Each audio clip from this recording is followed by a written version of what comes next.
आपके ऊपर कोई आपत्ति आवेगी तो भगवान ऐसे मदद करेगा जैसे मीराबाई को मारने के लिए उसको विष का प्याला उसके देवर ने पिला दिया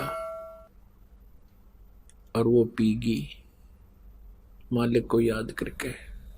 वो मरी नहीं।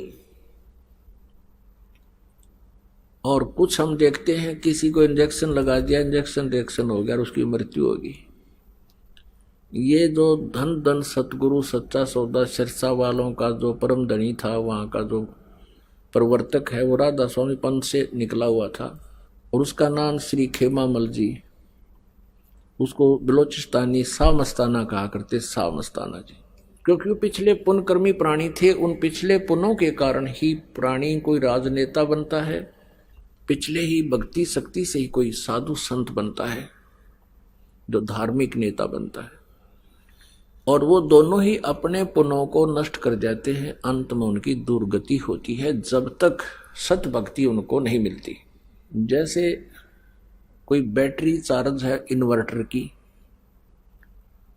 और अब वर्तमान में चार्जर है नहीं, चार्ज पहले कर चुके हैं, अब वर्तमान में चार्जर भी नहीं लगा रखा है तो उससे पंखे भी चल रहे हैं क्योंकि वो पहले की चार्जड है, उसमें पावर स्टोर्ड है, स्टोर कर रखी है। जब तक वो उसकी चार्जिंग ठीक रहेगी, वह शक्ति जितनी उसमें स्टोर है वह काम करेगी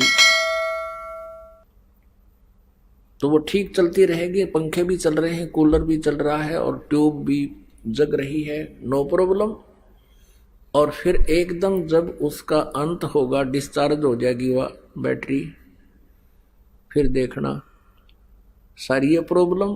तो जब तक इन पुन पिछले जन्म जन्मांतर में कभी साधना की हुई वो बैटरी चार्जड है, स्टोर है आपके पास वो भक्ति शक्ति, तब तक तो आप कुछ भी, कार भी हो जाएगी, कोठी भी होगी, बिजनेस भी होंगे, फैक्ट्रियां भी होंगी, राजा भी बन जाओगे, मंत्री मुख्यमंत्री प्रधानमंत्री भी बन जाओगे, नो प्रॉब्लम। लेकिन फिर होगी जबरदस्त प्रॉब्लम। कैसे होगी कि आपने चार्जर नहीं लगा रखा, वह बैटरी जब तक चार्ज है, पिछले पुण्य आपके साथ है, वो चलेगी और फिर एकदम डिस्चार्ज होगी। एक उदाहरण है कि अपने देश के राष्ट्रपति श्री ज्ञानी जैल सिंह जी, अब उनका जीवन देखो कितना अच्छा रहा।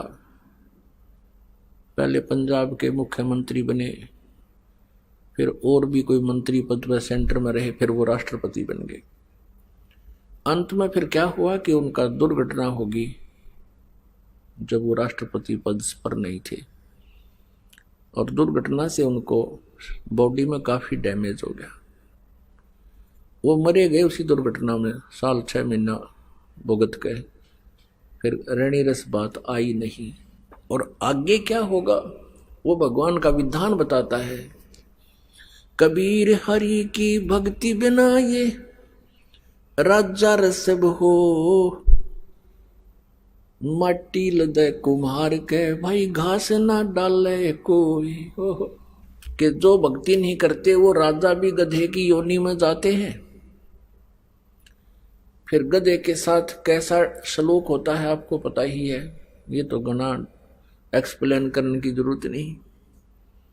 कहते माटी लदे कुम्हार के, और चरने के लिए भी बाहर जाता है, उसको वहां चारा भी नहीं मिलता। फिर तो पुण्यात्माओं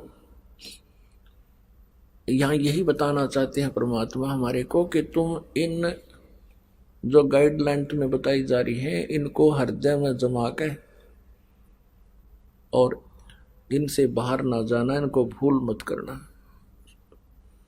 फिर क्या बताते हैं कि जो भक्ति करते हैं कि उनको कैसे सुख होता है, जो भक्ति नहीं करते हैं उनकी क्या दुर्गति होती है। पुण्यात्मा आप साधना कर रहे हो, वो बच्चा वो व्यक्ति चाहे कितना गरीब है, मजदूर है, चाहे रिक्शा चला के अपना गुजारा कर रहा है, और लेकिन यह भक्ति सच कर रहा है, सच भक्ति कर रहा है जो सच्ची इस दास के पास है, तो वो आज यहाँ पूरे पृथ्वी का भी कोई राज्य उसको प्राप्त हो जाए, किसी अन्य व्यक्ति को पृथ्वी का भी अगर पूरा शासन, पूरी पृथ्वी का वो चक्रवर्ती राजा भी हो, तो उस रिक्शा चलाने वाले भगत का पासिंग भी कोनी। उसकी तुलना में वो जैसे नथिंग है, क्योंकि वो अपनी पिछली पूंजी को नाश कर रहा है, पिछले पुण्यों को, पिछले धन को बर्बाद कर रहा है, खो और खिंडा रहा है। जो रिक्शा चलाने वाला या मजदूर व्यक्ति या कोई भी है, चाहे सेठ हो, राजा भी भक्ति करता है तो वो भी अच्छा है।